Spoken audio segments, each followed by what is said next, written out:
My father threw her out like trash, and I thought I was her hero.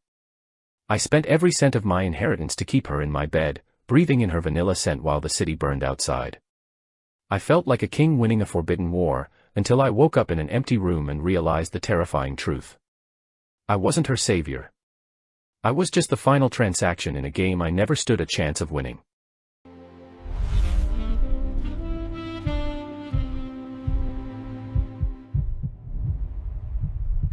The morning in the Upper West Side penthouse carried the sharp, acidic scent of freshly squeezed grapefruit mixed with the sterile chemical tang of expensive furniture polish. Sunlight sliced through the floor-to-ceiling glass in cold, clinical blades, skittering across the white marble floors until it caught on the gleaming chrome of the kitchen island. I sat there, my fingers tracing the edge of a porcelain cup, feeling the silence of the room pressing against my eardrums like a heavy, unseen weight. Everything was positioned with surgical precision, from the imported fruit in the crystal bowl to the way the shadows fell at exactly 9 in the morning. My father sat across from me, a man carved from granite and dressed in a tailored charcoal suit that probably cost more than a year of my college tuition. He did not look up when I entered, his eyes fixed on the glowing screen of his tablet with a focus that bordered on the obsessive. He offered a short, curt nod of his head, a gesture of acknowledgement rather than a greeting, before returning his attention to the shifting tides of the global market. He sipped his black coffee with the same mechanical efficiency he applied to everything in his life, his presence filling the space with an air of predictable, stifling success. From the master bedroom, the soft, rhythmic rustle of heavy silk whispered through the hallway, signaling that Aisha was finally awake and preparing for the day. I found myself holding my breath, listening for the sound of her bare feet on the polished stone, a sound that always seemed to disrupt the room's rigid, masculine geometry. She was the only warm thing in this house of glass and steel, a presence that smelled of vanilla bean and wood smoke, clinging to the air long after she had moved through a room. I looked down at my phone, pretending to read the news, but my heart hammered a frantic, irregular rhythm against my ribs. When she finally stepped into the frame of the kitchen doorway, the contrast was almost violent, her skin the color of dark obsidian against the blinding white of the minimalist decor. She wore a cream-colored robe that clung to her curves with an effortless grace, her eyes heavy with the remnants of sleep and a quiet, simmering dissatisfaction. My father did not rise to greet her, nor did he offer the perfunctory morning kiss that had been the hallmark of their 3-year marriage. Instead, he set his porcelain cup down with a sharp, resonant clink that seemed to echo far longer than it should have, shattering the fragile morning peace. With a deliberate, slow motion, he reached into his leather briefcase and pulled out a thin, blue folder embossed with the gold logo of a prominent midtown law firm. He did not look at her as he slid the document across the marble countertop, his expression as vacant and calculating as if he were closing a minor real estate deal. There was no trace of regret in his pale blue eyes, only the dry, clinical calculation of a man who had decided a particular asset was no longer worth the overhead. I watched his hand retract, leaving the folder sitting between them like a live grenade, its presence pulsing with a sudden, toxic energy that made the room feel small. Aisha stood perfectly still, her hand resting on the back of a leather chair, her knuckles turning a lighter shade of brown as she gripped the material. She didn't reach for the papers, but the way she looked at my father told me she had been expecting this blow for a very long time. The silence between them grew thick and suffocating, a physical barrier that I felt I could reach out and touch if I only had the courage to move. I saw a single muscle twitch in her jaw, the only sign of the storm brewing beneath her composed exterior, while my father simply turned back to his tablet as if she no longer existed. I felt a strange, nauseating mixture of horror and a dark, forbidden thrill beginning to bloom in the pit of my stomach as I watched her. For months, I had watched her from the shadows of my own life, a 20-year-old boy drowning in the presence of a woman who was only a decade older but worlds apart in experience. Seeing her world stripped away by my father's cold hand didn't make me want to defend her, it made me want to possess the wreckage she was becoming. The air in the penthouse grew thin, and the smell of the grapefruit suddenly turned rancid, a sweet rot that seemed to coat the back of my throat. The hum of the central air conditioning became a roar in my ears, a mechanical heartbeat for a home that had never truly possessed a soul of its own. I watched as Aisha's eyes shifted from the folder to me, her gaze lingering for a fraction of a second longer than was appropriate for a stepmother looking at her husband's son. In that brief moment, I saw a flash of something sharp and predatory behind her mask of grief, a silent recognition of the power she still held over me. My hands were trembling beneath the table, and I had to clench them into fists to hide the evidence of my sudden, violent awakening to the reality of our new dynamic. My father suddenly stood up, smoothing the front of his jacket with a single, practiced motion before checking his gold watch with a look of bored indifference. He didn't say a word as he walked past her, his footsteps heavy and final on the marble floor, leaving her standing there in the wreckage of her security. Just as the front door clicked shut with a metallic finality, the expensive crystal vase at the center of the table suddenly cracked from top to bottom. A single, jagged line split the glass, and the water began to leak out, soaking the blue legal folder in a slow, spreading stain of inevitable ruin. 1 week had bled into the gray concrete of the city since the glass vase had shattered on our kitchen table. The silence of the Upper West Side penthouse had become a physical weight, a suffocating vacuum where the ghost of my father's authority still lingered in every polished corner. He had left for London without a second glance, his departure as clean and surgical as the divorce papers he had served over breakfast. I found myself wandering through the empty rooms, my footsteps echoing against the marble like the heartbeat of a dying house. The air felt stale, stripped of the vibrant vanilla scent that had once defined my secret, waking world. The apartment in Chelsea was a stark contrast to the sterile palace I had grown up in, tucked away in an old pre-war building where the elevators groaned with the weight of hidden secrets. Outside, the autumn wind howled through the narrow streets, whipping dead leaves against the soot-stained bricks with a frantic, desperate energy. I stood before the heavy oak door for a long time, my hand hovering over the brass knocker, feeling the cold metal seep into my skin.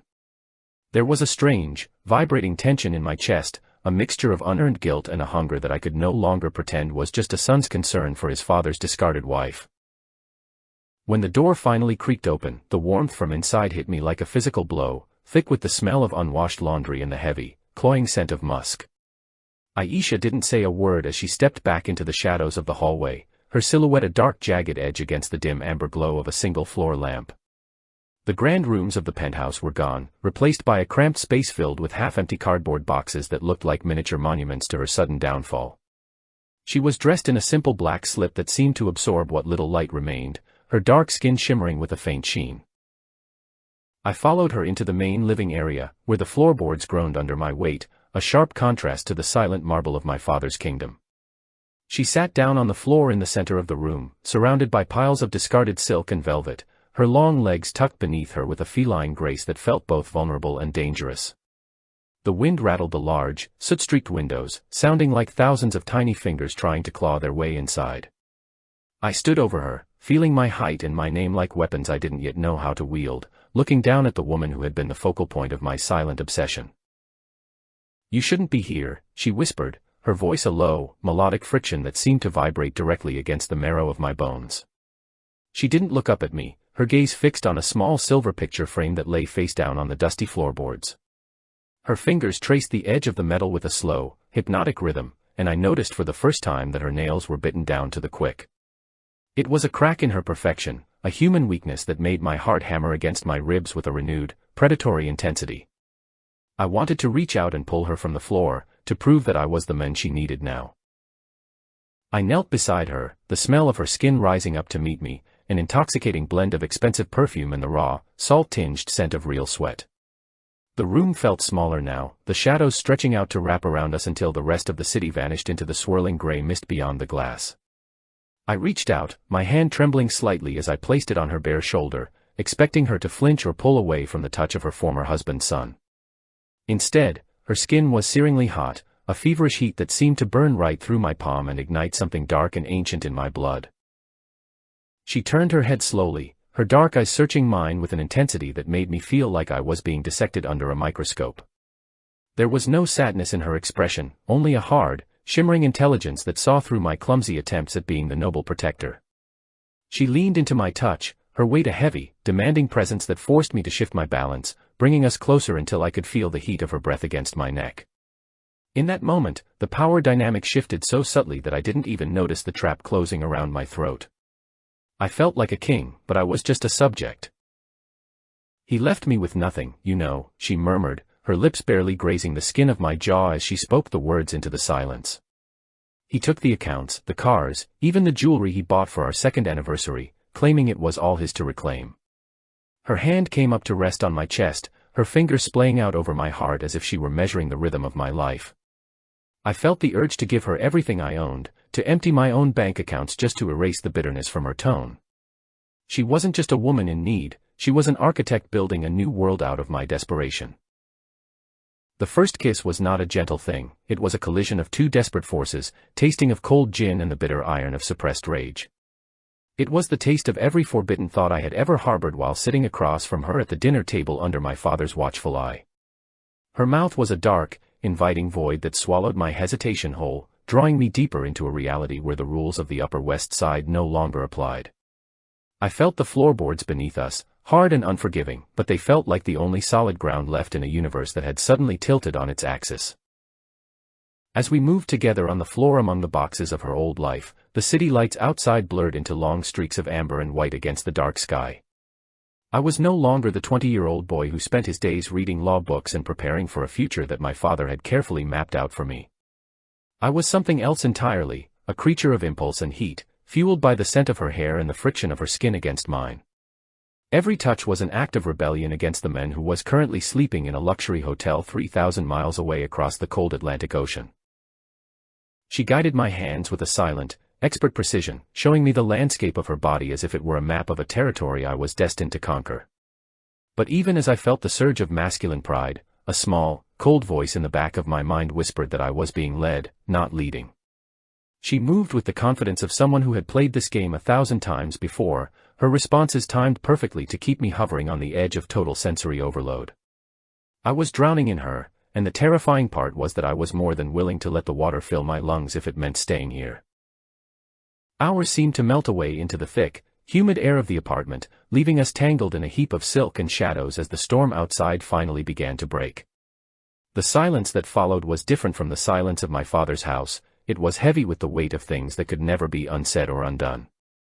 I looked at Aisha, her face half hidden by a curtain of dark hair, and realized that I had stepped over a line from which there was no returning. My inheritance, my reputation, and my sanity were all suddenly on the table, chips in a high-stakes game I didn't fully understand. She sat up slowly, her movements smooth and unhurried as she reached for a stray cigarette and a silver lighter that had been tucked into one of the open boxes.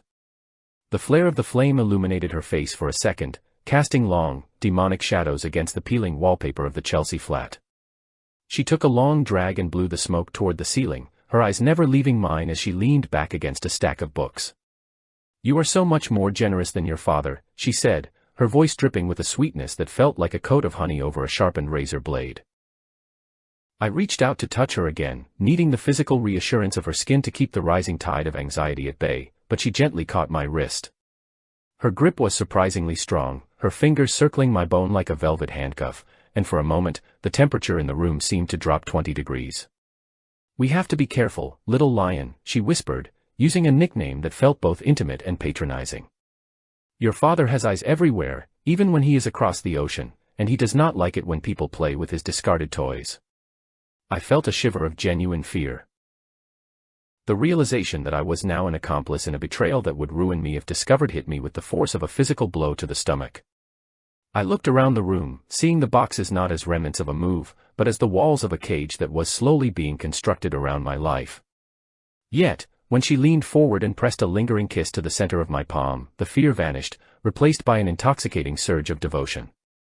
I would pay any price to stay in this room, to keep this woman from returning to the cold, sterile world where my father reigned supreme as a monarch. "I won't let him take you back," I said, my voice sounding strange and hollow in the quiet of the room, like the voice of a man I didn't yet recognize in the mirror.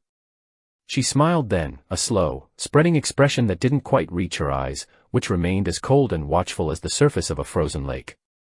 She knew she had won, that the hook was set so deep that I would tear my own throat out before I tried to swim away from her.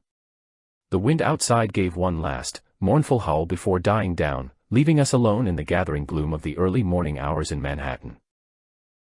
I stayed with her until the sun began to bleed a pale, sickly yellow light through the grime on the windows, illuminating the dust motes dancing in the air. Every inch of my body ached with a fatigue that felt more spiritual than physical, an exhaustion born of the total surrender of my will to hers. As I dressed in the dim light, I watched her sleep, her breathing deep and even, seemingly untroubled by the moral abyss we had just leaped into together. I felt like a thief leaving the scene of a crime, my pockets empty but my heart heavy with a dark, shimmering secret that burned like fire. When I finally stepped out onto the sidewalk, the cold New York air felt like a slap in the face, waking me up to the gray reality of the city streets. The morning commuters were already beginning to swarm toward the subway stations, their faces masks of mundane concerns and everyday stresses that felt light years away from my own. I walked toward the train, my mind a whirlpool of Aisha's scent and the terrifying weight of the folder my father had left on the table. I was a man now, or at least a version of one, but I had sold my soul for the privilege of the transformation. A block away from the apartment, my phone vibrated in my pocket with a sharp, intrusive buzz that made me jump as if I had been physically struck by an enemy.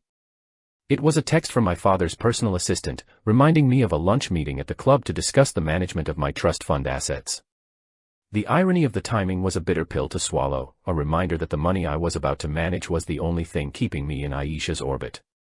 I looked back toward the old building in Chelsea, but it was already swallowed by the shadows of the surrounding skyscrapers. I felt a sudden, irrational urge to run back to her, to hide in the boxes and the silk until the world outside simply ceased to exist for both of us. But I knew that the game required me to play my part in the daylight, to be the dutiful son while the darkness of the night belonged to her. As I descended into the subway, the heat from the underground tunnels rose up to meet me, reminding me of the feverish warmth of her skin. The heavy metal doors of the train slid shut with a final, echoing boom, sealing me into a journey that had only one possible destination, a complete and total ruin. The weeks that followed were a blur of indigo nights and golden, artificial mornings spent within the confines of the Chelsea apartment. I stopped attending my lectures at the university, finding the academic chatter about law and ethics utterly meaningless compared to the education I was receiving at her feet. Aisha was no longer just a woman who had been discarded by my father, she was becoming the architect of my entire sensory reality. Every movement she made was a lesson in hidden power, a command that I followed with the blind devotion of a man who had finally discovered a sensory purpose worth his own slow destruction. She had a way of looking at me that stripped away the layers of my privileged upbringing, exposing the raw and unformed nerves beneath the surface. One evening, as the rain drummed a frantic, syncopated rhythm against the soot-stained glass, she took my hands in hers and began to trace the lines of my palms with a sharp, silver needle. It was not truly about the pain, though the tiny pricks were a sharp reminder of my own mortality, it was about the total focus she demanded. She told me that to survive in a city like New York, one had to learn to find the beauty in the sting and embrace the jagged edges of life. My father's shadow loomed large in our conversations, but she spoke of him with a clinical, detached pity that was more devastating than any outburst of anger. She described him as a man made of paper and ink, a creature of schedules and spreadsheets who had never truly learned how to touch the world or the woman beside him. According to her, he was weak because he feared the very darkness that she was now teaching me to navigate with my eyes wide open. I listened to her voice, as deep and rich as aged mahogany, and felt a surge of triumph that I was the one here while he was lost in his world of sterile boardrooms. She was molding me like a piece of wet clay, smoothing out the rough edges of my youth while simultaneously hollowing out the core of who I had been. I felt myself changing, my walk becoming more deliberate and my gaze more guarded, mirroring the cold elegance of the city streets at 3 a.m. Aisha taught me how to read the subtle shifts in the atmosphere of a room and how to listen for the lies hidden in a polite conversation. I was no longer just a student or a son, I was becoming an extension of her will, a vessel for the desires she had been forced to suppress during her years in that penthouse. Every evening became a ritual of initiation, a descent into a world where the boundaries of our relationship were blurred until they vanished entirely. We would sit on the floor among the unboxed remnants of her former life, the air thick with the scent of her vanilla perfume and the bitter tang of the cheap wine I bought with my father's money. She would whisper stories of her youth, of the struggles she faced that a boy like me could never truly understand, making me feel both immensely powerful and utterly insignificant. I was her protector and her prisoner, a role that I accepted with a frantic gratitude. The intimacy between us was a dark, shimmering cord that tightened with every passing hour, binding my destiny to her whims with a strength that terrified me. When she touched me, it was never just a simple gesture of affection, it was a claim, a marking of territory that left me breathless and yearning for more. I began to find a strange, distorted meaning in the way I had to submit to her moods and her demands, finding a peace in the surrender that I had never known. The world outside the apartment started to feel like a distant, faded photograph, a place where people lived small lives while we were burning. In the mornings, I would catch glimpses of myself in the cracked mirror of her bathroom, and the person staring back was someone I barely recognized anymore. My skin looked paler, my eyes rimmed with the red lines of exhaustion and a frantic, feverish hunger that no amount of sleep could ever satisfy. I was a ghost of the boy who had walked into that apartment a few short weeks ago, a shadow dressed in expensive clothes that now seemed to hang loose on my frame. But I did not care about the physical toll, I only cared about the next time I could inhale her heavy scent and hear her call me by that secret name. I began to spend my inheritance with a reckless abandon that would have horrified my father, pouring thousands of dollars into maintaining the illusion of our shared sanctuary. I bought her the finest silks, the rarest perfumes, and the kind of vintage champagne that tasted like dissolved pearls and ancient, forgotten sunlight. Every transaction was a thrill, a small act of sabotage against the men who had built that fortune through cold, bloodless calculation. I wanted to surround her with a luxury that would make her forget she had ever needed him, to prove that my devotion was a currency more valuable than any bond. Aisha showed me how to feel the pulse of the city through the vibrations of the subway beneath our feet and the distant, rhythmic wail of sirens in the night. She took me to places I had never seen, hidden bars in basements where the air was thick with smoke and the music was a low, throbbing ache that settled in the bones. We walked the streets of Manhattan like two predators, unnoticed by the crowds but intimately aware of every shadow and every flickering neon sign. She taught me that the city was a living entity that demanded a sacrifice of innocence from anyone who truly wished to master its winding corridors.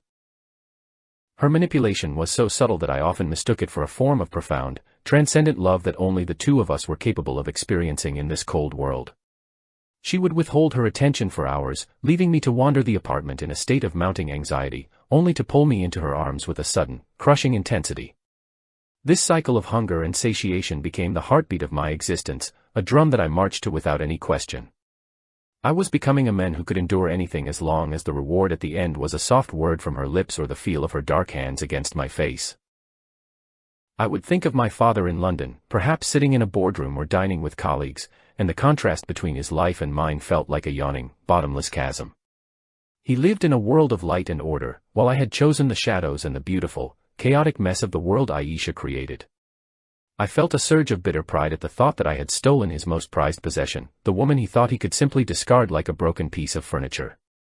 But deep down, a small part of me knew that I had not stolen her at all. She had moved from one cage to another, and I was the new bars. Our nights were filled with a dark romance that felt more like a fever dream than a reality, a series of vignettes composed of candle smoke and whispered confessions. She would tell me that I was the only one who truly understood her, the only one who did not look at her dark skin and see a trophy or a social statement.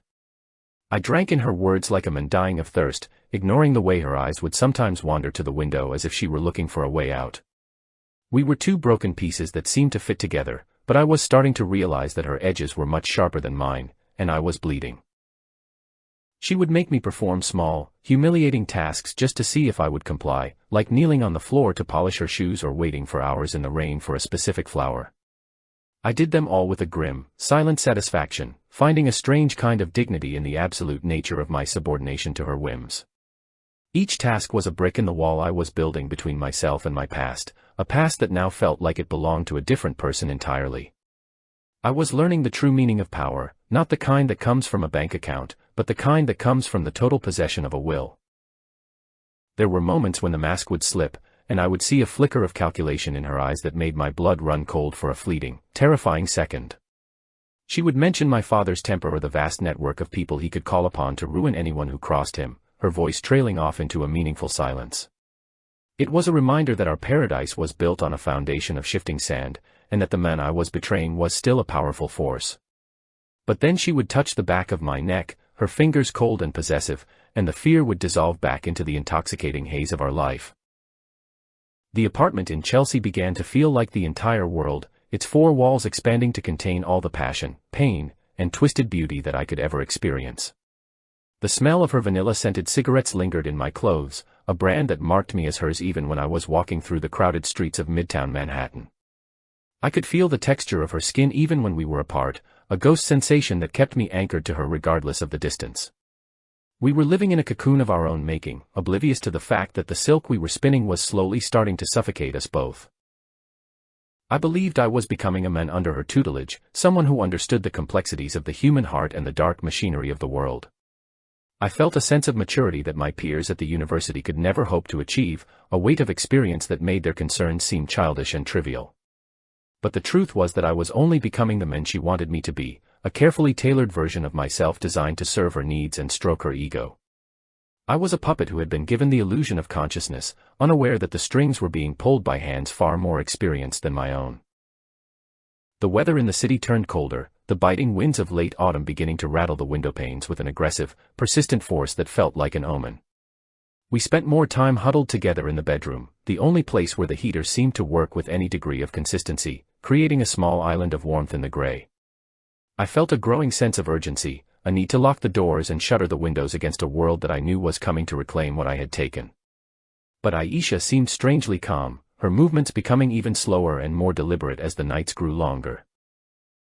I began to feel a strange sense of isolation, a detachment from reality that made the sounds of the city outside seem like they were coming from another planet. We would lie in the dark for hours, listening to the hum of the refrigerator and the distant throb of traffic, lost in a silence that was both comforting and terrifying. She taught me to find pleasure in the very things that used to make me uncomfortable, turning my insecurities into weapons she could use to keep me close.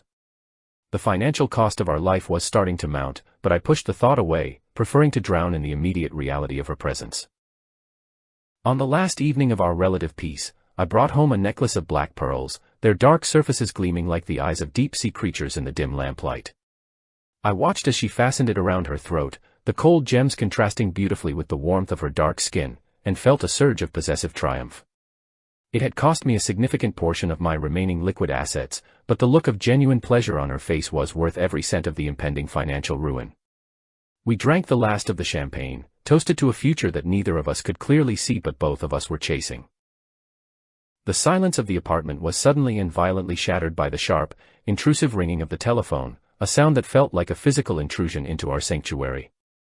We both froze, the glasses of champagne halfway to our lips, as the noise echoed against the bare walls with a mechanical, unforgiving persistence. It was a sound from the world we had tried so hard to forget, a reminder that the outside forces of law and my father's will were still very much alive. Aisha's expression shifted instantly, her eyes losing their warmth and becoming as sharp and cold as the pearls fastened around her neck. I reached out to answer the phone, my hand shaking with a sudden tremor that made the plastic receiver feel heavy and slick with a cold sweat. The voice on the other end was dry and professional, the tone of a man who dealt in facts and figures rather than passions and secrets. It was my father's lead attorney, a man I had known since I was a child, calling to inform me that my recent financial activities had triggered a series of red flags. The bubble we had lived in for weeks did not just burst, it evaporated, leaving us standing in the cold light of a reality that was about to demand a high price. I hung up the phone and looked at Aisha, who was already standing by the window, her silhouette dark against the flickering lights of the city she had taught me to love. The scent of her vanilla perfume suddenly felt oppressive, a sweet, cloying reminder of the trap I had so willingly walked into for the sake of a feeling. The lawyer's words hung in the air like a death sentence, a clear signal that my father was no longer content to leave us to our own devices in the shadows. I felt the invisible silk threads around my wrists tighten until they began to cut into my skin, and I felt the cold breath of the abyss. Looking at her back, I realized that the lessons she had taught me about pain and submission were not just games to pass the time, they were preparations for what was coming next. She did not turn around to comfort me, nor did she offer any words of reassurance that we would find a way through the impending legal and financial storm. She simply stood there, watching the city breathe, as if she were already calculating her next move in a game that I was only beginning to understand. I was the one who had spent the money, I was the one who had betrayed my father, and I was the one who would ultimately have to pay. The move to Soho was an act of architectural defiance against the lingering shadow of my father. We had traded the cramped, dusty walls of Chelsea for a cavernous loft that overlooked the grey, churning waters of the Hudson River. The space was filled with the hollow echoes of my own footsteps, a sound that seemed to mock the rapid depletion of my financial security. The walls were exposed brick, rough and cold to the touch, while the massive windows offered a panoramic view of a city that felt like it was waiting for me to fail. It was a stage set for a drama I was barely equipped to perform, a theater of glass and iron where every luxury felt like a borrowed breath. I watched the digits in my trust fund account flicker and vanish like dying stars on the screen of my laptop every Tuesday morning. Each wire transfer was a heavy weight dropped into the dark pool of my future, creating ripples that I knew would eventually drown me. The numbers had always been abstract concepts, a safety net woven by my father's cold hands, but now they were the oxygen keeping Aisha's world from collapsing into the gray. I felt a sick sense of power every time I clicked the button to authorize a payment, a feeling that I was buying time against the inevitable while the ghost of my inheritance slowly evaporated into the New York humidity. Aisha moved through the Soho loft like a high priestess in a temple built of my own impending ruin. She had replaced her simple black slips with garments of heavy, dark silk that whispered against the hardwood floors with a sound like shifting sand. Her appetite for the finer things was not a sudden greed, but a return to a natural state that my father had once provided and then cruelly revoked. She expected the best of everything, from the vintage wines to the imported linens, and I provided it all with a desperate, frantic punctuality that bordered on the religious. She was the flame, and I was the fuel, burning bright and fast in the heart of the city. I remember the day the first blue box from Tiffany arrived, sitting on the glass coffee table like a small, turquoise heart torn from the chest of the city. I watched her open it with slow, deliberate fingers, her dark skin a beautiful contrast to the white ribbon that fluttered to the floor like a wounded bird. Inside, a diamond necklace caught the afternoon light, throwing thousands of tiny, prismatic daggers across the room. She didn't thank me with words, but the way her eyes softened as she looked at her reflection told me everything I needed to know about the price of her loyalty.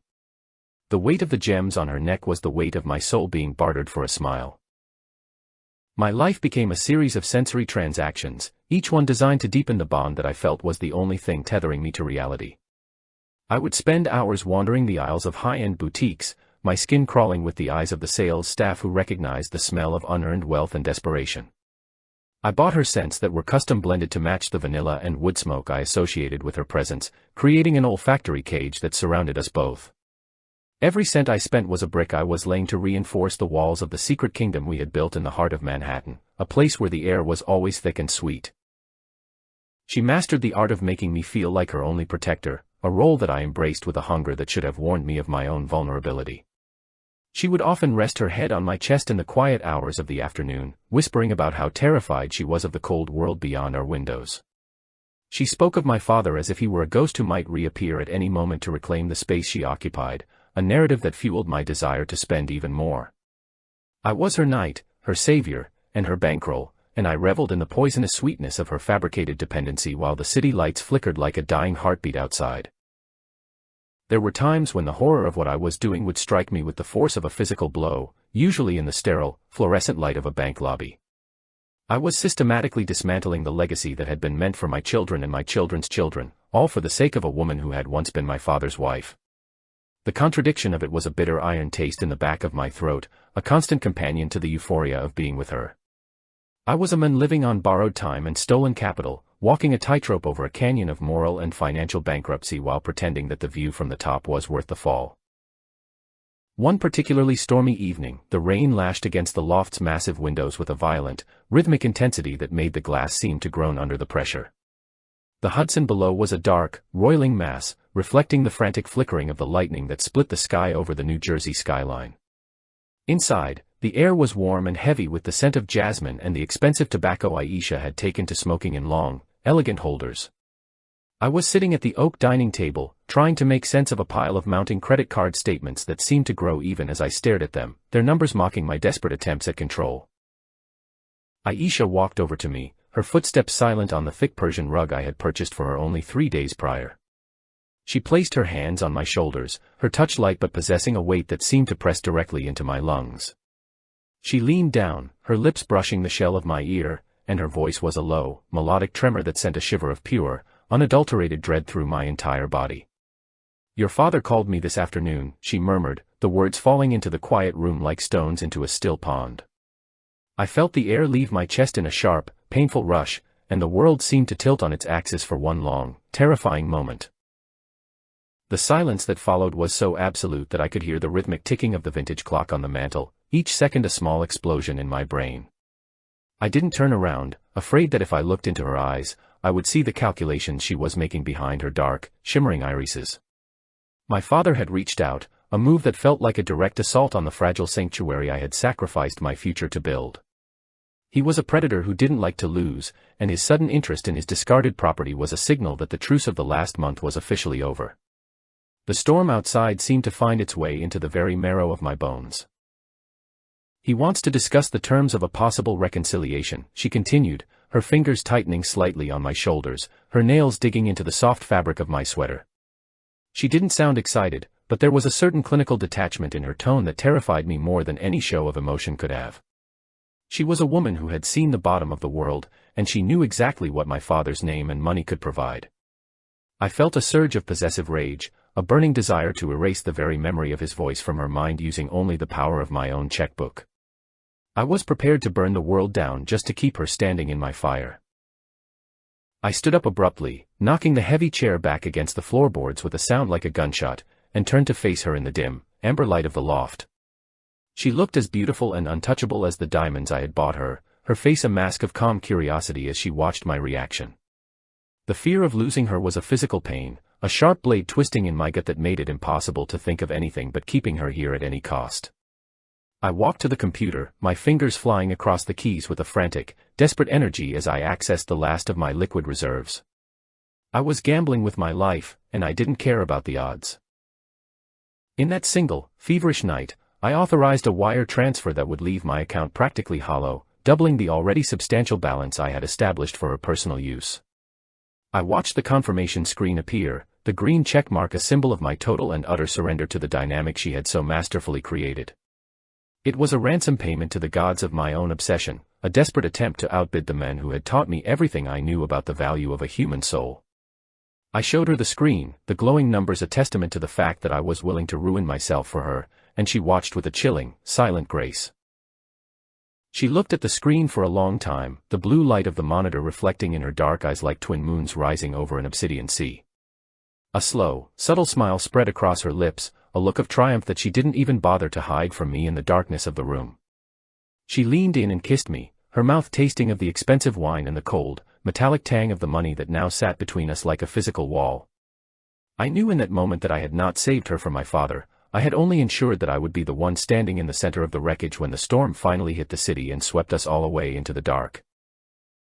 The rest of the night was spent in a state of exhaustion that felt more like a trance than a restorative sleep, the sound of the rain providing a constant, low-frequency hum. I lay awake, staring at the high ceiling of the loft, feeling the weight of the emptiness in my bank account as if it were a heavy stone sitting on my chest. Aisha was asleep beside me, her breathing deep and untroubled, her presence a luxury that I had just spent my entire life's inheritance to secure for one more day. The city outside was a dark, indifferent machine, and I was just another gear that had been ground down to nothing in its relentless, crushing turning. As the first gray light of dawn began to creep over the horizon, illuminating the dust motes dancing in the cold air of the loft, I felt a sense of profound and terrifying isolation. The phone call from my father was a reminder that the world I had tried to escape was still watching me, waiting for the moment when my resources would finally run dry. I looked at the diamond necklace sitting on the nightstand, its facets dull in the morning light, and realized that it was no longer a symbol of love, but a receipt for a transaction I couldn't afford. I was a man who had built a palace on a foundation of debt and shadows, and the sun was finally rising. I walked to the window and looked out at the Hudson, the river now a muddy, opaque brown from the debris washed down by the storm. Somewhere out there, my father was waking up in his own palace, probably already receiving the reports of my latest financial movements from his network of informants. He would know exactly what I had done, and he would know that I was now weaponless, my trust fund exhausted and my future mortgage to a woman he had already discarded. The game was reaching its final act, and I was walking onto the stage with nothing left to lose but a soul I had already sold for a scent of vanilla and the hope of a lie. I felt a sudden, sharp pang of nostalgia for the sterile peace of the Upper West Side penthouse, for a time when my problems were academic and my father was just a distant, cold figure of authority. That life felt like it belonged to a different person, a boy who had no idea how easy it was to fall into a trap built of silk and dark skin. I turned back to the bed, watching Aisha stir in her sleep, her dark hand reaching out as if she were searching for something in the empty space beside her. I walked back to her, a man destined for ruin, and allowed myself to be pulled back into the warmth of the only fire I had left in the world. The air in the loft was becoming cold as the heaters struggled to keep up with the autumn chill, but I didn't care about the physical discomfort anymore. I was focused entirely on the delicate, rhythmic movement of her chest, on the way the light caught the curve of her neck, and on the terrifying realization that I was now entirely hers. I had no money, no career, and no family left to return to, only the presence of this woman who had taught me that pain was just another form of intimacy. I closed my eyes and let the silence of the city swallow me whole, waiting for the next phone call that I knew would inevitably come to finish us. Deep in the silence, I could almost hear the sound of my father's laughter, a dry, rasping noise that echoed through the empty corridors of my memory. He had known this would happen, had known that his young black wife would be the perfect instrument to dismantle the son who had never quite lived up to his expectations of strength. I was the lamb he had offered up to the altar of his own ego, and Aisha was the high priestess who had expertly performed the sacrifice. The realization didn't make me angry, it only made me want to hold her tighter, to cling to the blade that was currently buried in my heart as if it were the only thing keeping me alive. The call came at 4 in the afternoon, a sharp, intrusive vibration that seemed to rattle the very bones of the mahogany desk in our Soho loft. It was not the lawyer this time, but the man himself, his voice a low, gravelly timbre that carried the weight of 1,000 unspoken threats across the cellular network. He didn't ask if I was available, he simply stated a time and a place, the same midtown establishment where the ink on his divorce papers had barely dried. I hung up the phone with trembling fingers, the cold air of the room suddenly feeling like it was being pumped from a morgue, filling my lungs with an icy, premonitory dread. I arrived at the restaurant exactly 5 minutes early, my heart hammering against my ribs like a trapped bird seeking a way out of a rusted cage. The entrance was a discreet, brass-trimmed door that opened into a cavern of hushed whispers and the rhythmic clinking of silver against fine-boned china. The air inside was chilled to a precise temperature, smelling of expensive truffles and the faint, bitter scent of aged red wine that had never seen the warmth of the sun. I walked through the dining room, feeling the eyes of the city's elite sliding over me, judging the frantic desperation I was certain was written across my pale, sweat-slicked face. My father was already seated at our usual table in the far corner, a bottle of sparkling water sweating on the white linen before him like a silent witness. He looked slightly more weathered than when I had last seen him, the lines around his eyes etched deeper by the London fog and the stress of his latest acquisitions. Despite the slight weariness, he still possessed that terrifying, magnetic authority that had always made me feel like a small, inconsequential shadow in his presence. He didn't rise to greet me, merely gestured toward the empty chair with a single, sharp motion of his hand that felt more like a summons than an invitation. We sat in a silence that was more heavy and suffocating than any argument we had ever had in the sterile, white-walled corridors of the Upper West Side. The waiter appeared like a well-dressed ghost, pouring wine with a practiced, robotic grace that served only to emphasize the total lack of human warmth between the two of us. I looked down at my hands, noticing the small, faint scars from the needle lessons Aisha had given me, and I quickly tucked them beneath the table to hide my shame. Every clink of a fork in the room sounded like a gunshot, echoing off the wood-paneled walls and through the hollow, aching chambers of my heart. He began to speak about the family legacy, his voice a dry, rhythmic drone that reminded me of a judge delivering a predetermined sentence to a guilty man.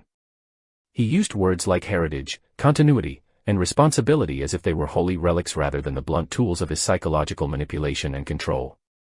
It was a practiced performance, a verbal dance designed to remind me of exactly what I stood to lose if I continued down my current path of silent rebellion and waste.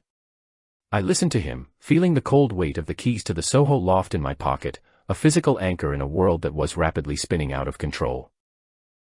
Then, the tone of the conversation shifted, the air around us turning brittle and sharp as he finally mentioned the woman who occupied every waking thought I had. He spoke of Aisha not as a person with feelings, but as a tactical error he had made, a strategic miscalculation in his long-term planning for the family's social standing. He admitted, with a chilling lack of emotion, that he had perhaps let her go too soon, realizing now that her value as a companion had increased in her absence. There was no love in his tone, only the possessive hunger of a collector who had realized he had prematurely sold a masterpiece. "I have decided to bring her back into the fold," he said, his eyes finally locking onto mine with a predatory intensity that made me want to shrink away from the table. He didn't seem to notice my reaction, or perhaps he simply didn't care, so certain was he of his own ability to reclaim whatever he desired through sheer force of will. He spoke of the legal maneuvers he was already putting into motion and the financial incentives he planned to offer to ensure her quiet and immediate return. To him, she was a commodity, a dark and beautiful asset that belonged on his arm and in his house, regardless of the wreckage he had caused. I felt a sudden, violent surge of nausea as I realized that he was completely oblivious to the depth of my own involvement in her current secret life. He saw me only as his disappointing heir, a boy who had probably been spending his time and money on trivial pursuits while he was away in London. The irony of the situation was a bitter, metallic taste in my mouth, a secret that burned like acid in my chest as I watched him sip his wine. I wanted to scream the truth at him, to tell him that I had already spent everything I owned to keep her, but the words died in my throat, choked by my own fear. My hand tightened around the keys in my pocket, the jagged metal edges cutting into the skin of my palm as a silent, desperate form of protest against his arrogance. I thought of the empty bank accounts, the hollow trust fund, and the mountain of debt I had accumulated over the last few weeks in the name of a dark, forbidden love. All of it felt like a fragile, crumbling barricade against the sheer, unstoppable force of my father's will and his seemingly bottomless resources. I was a man standing on a sinking ship, trying to fight back a tidal wave with nothing but a silver spoon and a heart full of lies. He finished his wine and signaled for the check with a brief, dismissive flick of his fingers, the meeting over before I had even had a chance to speak a single word. He stood up, towering over me one last time, and placed a heavy, paternal hand on my shoulder that felt like a brand of permanent ownership. He told me to be ready for the changes ahead and that he expected my full cooperation in the coming weeks as he restored order to our family life. Then he walked away, his stride confident and unwavering, leaving me alone at the table with the scent of his expensive cologne and the ruins of my autonomy. The walk back to the Soho loft was a blurred sequence of neon lights, gray pavement, and the cold, misting rain that seemed to be a permanent fixture of the city. I felt like a ghost moving through a crowd of the living, my mind replaying my father's words over and over until they became a deafening roar in my ears. Every siren in the distance sounded like a warning, and every shadow seemed to hide one of his informants watching my every move with clinical indifference. I reached the building and stumbled inside, the warmth of the lobby feeling like a mockery of the freezing terror that was currently colonizing my soul. When I entered the loft, the air was thick with the scent of jasmine and the heavy, intoxicating musk that always announced Aisha's presence in the dark. She was sitting by the window, her silhouette a sharp, obsidian cut against the flickering amber lights of the Manhattan skyline far below us. She didn't turn around when I closed the door, her unnatural stillness suggesting that she already knew exactly what had transpired at the restaurant. I stood in the doorway, my breath coming in ragged, uneven gasps, feeling the weight of the night crashing down on me like a falling skyscraper made of glass and regret. I walked toward her, my footsteps heavy and desperate on the hardwood floor, driven by a primal need to reclaim some sense of power and belonging. When I reached her, I pulled her from the chair with a sudden, uncharacteristic violence, needing to feel the reality of her skin against mine to banish the ghost of my father. She didn't resist, her body yielding to my touch with a fluid, haunting grace that only served to fuel the fire of my deep-seated insecurity and rage. I kissed her with a desperation that tasted of tears and iron, trying to drown out the memory of his cold, possessive voice in the room. Our encounter that night was not an act of love, but a brutal, psychological war fought in the silence of the bedroom with only the distant city lights to witness our shame. I was trying to prove to myself that she was mine, that the money I had spent and the future I had burned were enough to buy her soul and her loyalty. I moved with a frantic, punishing intensity, my every touch a silent demand for a reassurance that I knew, even then, she was incapable of giving me. I wanted to leave a mark on her that my father could never erase, a brand of my own making to claim her forever. Aisha remained a sphinx throughout the storm of my desperation, her expressions unreadable in the shifting shadows of the loft as she accepted my fury. She smiled a slow, secret smile that didn't reach her eyes, a look of profound and ancient understanding that made me feel even smaller and more pathetic. She was like a mirror, reflecting all of my weaknesses and my deepest fears back at me while she remained perfectly composed and untouched by the chaos. She knew that I was already her creature, a broken instrument she could play with a mastery that my father would never possess, even with his gold. In the peak of my delirium, as the boundaries between my identity and my obsession finally disintegrated, I heard a voice that I barely recognized as my own. I was calling out her name in a rhythmic, chanting plea, begging her to stay and to never look back at the life my father was trying to rebuild for her. My voice cracked and failed, leaving me shivering and spent in the cooling air of the room, my forehead resting against her dark, unresponsive shoulder. I had given her everything, and yet, in the silence that followed, I had never felt more alone or more utterly defeated by the world. She reached up and stroked my hair with a motherly tenderness that felt like the ultimate cruelty, her fingers cold and steady against my heated skin. She didn't offer any promises, nor did she lie to me about the future that was rapidly closing in on us from the darkness outside the loft. She simply held me as the first pale light of dawn began to bleed through the clouds, her presence a beautiful, terrifying weight that I knew I could never escape. I was a man who had won the temporary battle for her body, but I had lost the permanent war for my own existence in the process. As I lay there in the graying light, I thought of the bank accounts that were now truly empty and the keys that were no longer a symbol of freedom but of a cage. I realized that my father's return was not just a threat to our relationship, but a revelation of the trap that had been set for me from the very beginning. I had played right into their hands, becoming the very thing they needed me to be in order to satisfy their own twisted desires for power and control. The scent of vanilla was now a suffocating shroud, and the silence of the city was a scream I couldn't stop. I watched her as she finally drifted into a light, untroubled sleep, her face as serene as a statue in some forgotten, dusty museum of ancient tragedies. I wondered if she had already made her choice, if the phone call from my father had been the signal she was waiting for to finally move on to her next conquest. The uncertainty was a slow-acting poison in my veins, a dull ache that I knew would never truly leave me as long as I continued to breathe. I was the fool who had mortgaged his soul for a shadow, and the debt collectors were finally knocking at the door. I stood up and walked to the window, looking out at the waking city with eyes that felt like they were made of lead and broken glass. The Hudson was a cold, unforgiving ribbon of silver, cutting through the heart of Manhattan like a surgeon's scalpel through a dying patient. Somewhere in the distance, a clock began to chime the hour, a low and somber sound that marked the end of my youth and the beginning of a long, dark winter. I was 20 years old, and I was already finished, a ghost of a man standing in a palace of debts, waiting for the final blow to fall. The air in the loft was freezing now, the heaters having finally given up their struggle against the relentless, biting wind of the late New York autumn. I wrapped myself in a silk robe, a garment that had once felt like a symbol of my new, mature life but now felt like a shroud of my own making. I looked at the dark bedroom where she lay, and for a fleeting, terrifying second, I felt a surge of pure, unadulterated hatred for the woman who had ruined me. But as soon as the feeling came, it vanished, replaced by a desperate, pathetic need to go back and hide in her arms. I knew then that I would do it all over again, that I would spend every cent and commit every sin just for the privilege of one more night in the darkness of her presence. My father had won, not because he was stronger, but because he understood the nature of the addiction he had introduced into my life through his own discarded wife. We were all bound together in a triangle of greed, lust, and ancient resentments that would only end when there was nothing left of any of us. I leaned my forehead against the cold glass of the window and waited for the morning to finish me off. The morning light filtered through the industrial windows of the Soho loft, a sickly, diluted gray that offered no warmth to the cavernous space. I woke up to a silence so absolute it felt like a physical pressure against my eardrums, a vacuum where the rhythmic breathing of another person should have been. My skin felt clammy and cold, the silk sheets now a mocking reminder of the luxury I had traded my soul to maintain for just a few more hours. I reached out a hand to the other side of the bed, but the fabric was smooth and undisturbed, already having lost the lingering heat of her body.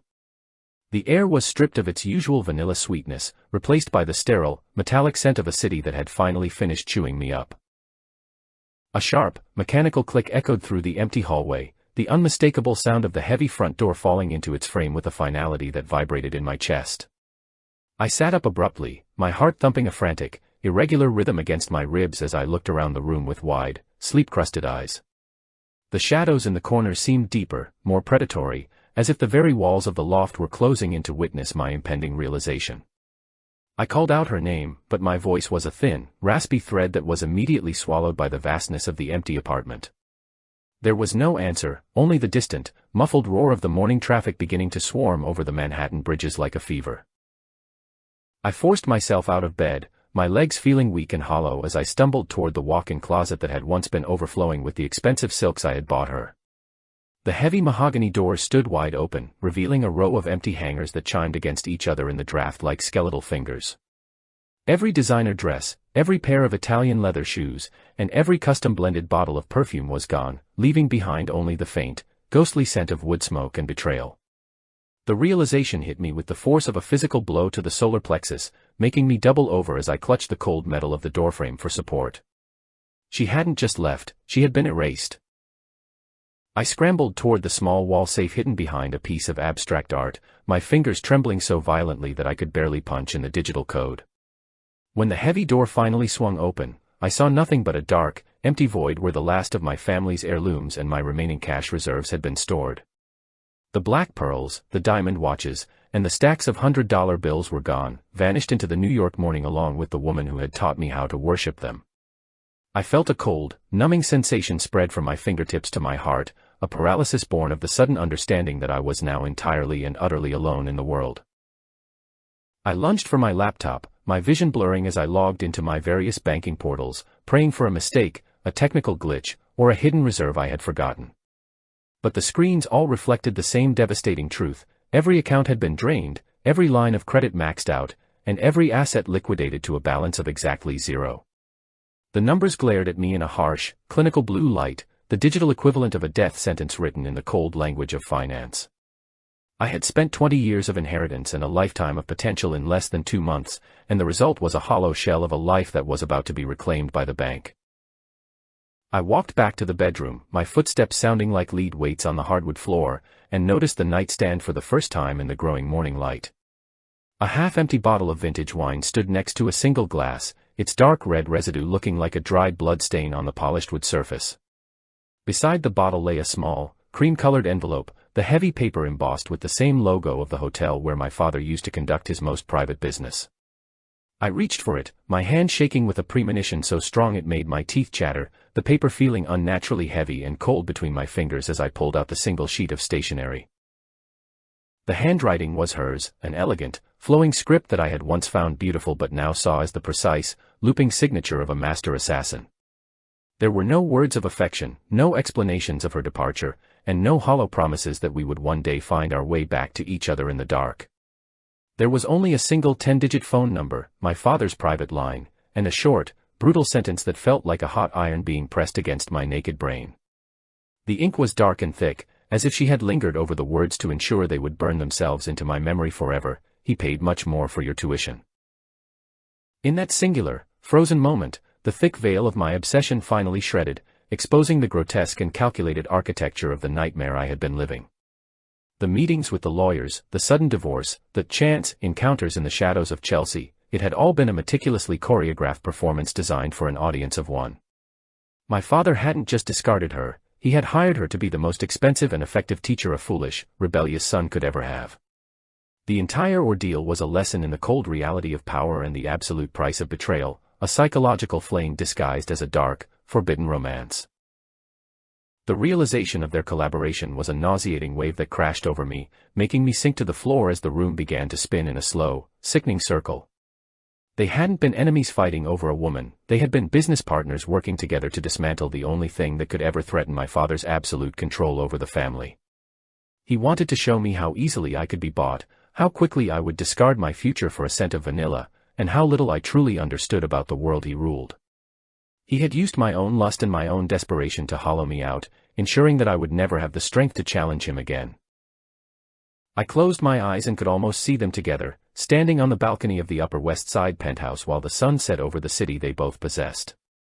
I imagined my father pouring her a drink, his cold blue eyes reflecting a grim satisfaction as she handed him the report of my total financial and emotional collapse. They were back in their sterile palace, celebrating their reconciliation with the money that was supposed to have been my life's foundation and my children's legacy. Every jewel I had bought her, every check I had signed in a state of feverish devotion, was now just a trophy in their shared collection of my failures and my weakness. The unfairness of it was a jagged blade twisting in my gut, a sense of injustice so profound that I wanted to scream until my lungs burst from the sheer pressure of the silence.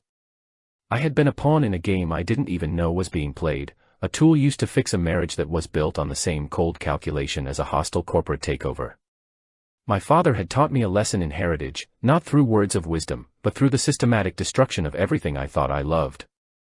He had reclaimed his property and broken his heir in one clean, surgical motion, leaving nothing behind but the empty echoes of a loft in Soho. I looked at the phone number on the note, a direct line to the men who had orchestrated my ruin, and I felt a pathetic, soul-crushing urge to actually pick up the receiver. I wanted to hear his voice, to ask him if he was satisfied with the results, and to beg him for a scrap of the mercy he had never shown anyone in his long, successful life. I was a broken man, stripped of my pride and my resources, standing in the wreckage of a life that had never truly been mine to begin with. The city outside was waking up, indifferent to my suffering, its millions of inhabitants already moving toward their own small victories and their own inevitable defeats. The most terrifying part was the physical ache that still resided in my joints, a deep, cellular longing for the very woman who had just delivered the final blow to my existence. Even now, knowing the truth of her betrayal and the coldness of her heart, I wanted to crawl back into the dark bedroom and inhale the scent of her skin one last time. My father had known exactly what he was doing when he chose her to be my executioner. He had given me a taste of a heaven so addictive that I would gladly accept a lifetime in hell just for another moment of the lie. I was trapped in a cage of my own making, the bars constructed of silk and vanilla. I stood up and walked to the window, watching the sun finally break through the clouds and illuminate the Hudson River with a harsh, unforgiving brilliance that hurt my eyes. The water looked cold and deep, a final destination for all the secrets and the trash that the city chose to discard when they were no longer useful or entertaining. I felt like a piece of that debris, a hollow vessel drifting toward the Atlantic, stripped of purpose and heading toward uncertain, icy oblivion. There was no way to go back to the person I had been before the morning in the penthouse, and there was no way to go forward into the world I had lost. I looked at the empty loft, the exposed brick walls now seeming like the walls of a prison cell where I would spend the rest of my psychological life replaying every touch and every lie. The injustice of my father's victory was absolute, a testament to the fact that in this city, power was the only morality that ever truly mattered in the end. He had won everything, and I had lost even the ability to hate him for it, so thoroughly had he proven his point about my own fundamental inadequacy and my weakness. I was 20 years old, and I was a ghost, haunted by the living and the memories of a passion that had never been real. I picked up the note one last time, the weight of the paper feeling like a lead shroud, and I walked toward the front door of the apartment that was no longer mine. I didn't take anything with me, for there was nothing left to take that wasn't a symbol of my own degradation and my own spectacular, public fall from grace. As I stepped out into the hallway and heard the door lock behind me, I felt a strange, cold peace descend over my mind, the peace of a man who has finally reached the very bottom of the abyss. The lesson was over, the tuition was paid in full, and the only thing left was the long, slow walk into the cold, gray New York morning.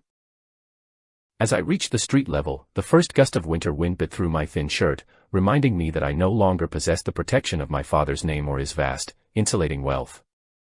I turned toward the Upper West Side, my feet moving toward the penthouse by instinct, even though I knew the doors would be locked against me forever by the man and woman who lived there. I wanted to see the light in their window, to catch a glimpse of the silhouette that had ruined me, and to feel the familiar sting of the cage one last time. I was a creature of the shadows they had created, a broken son returning to the only masters he had ever truly known.